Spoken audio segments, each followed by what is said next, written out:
Hello, my friends. Assalamu alaikum. Let's continue with the concept of self. The self is a moral agent. The defining feature of the self is moral agency. The self intends, accepts, resists, repents, and commits. It can be addressed, warned, promised, and judged. That is why Revelation speaks in the language of command and response. The Quran repeatedly emphasizes that every soul earns what it chooses. No one bears the burden of another. No one is punished for what they did not intend or could not control. This makes accountability intelligible and just. My friends, the self exists before and beyond the test. The self did not originate with the body, and it will not end with it.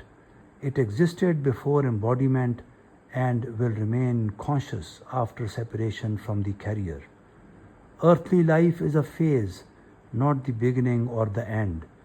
This continuity explains why the self carries innate recognition of right and wrong, grounded in the primordial recognition affirmed in the covenant, why conscience is universal, and why moral struggle feels personal rather than mechanical. My friends, the self is the subject of divine address. Every command in the Quran assumes a responder.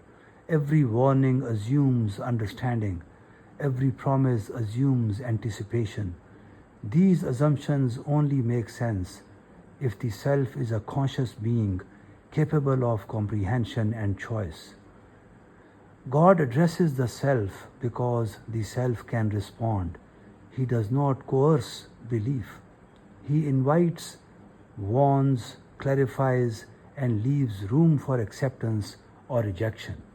My friends, the self bears the weight of intention.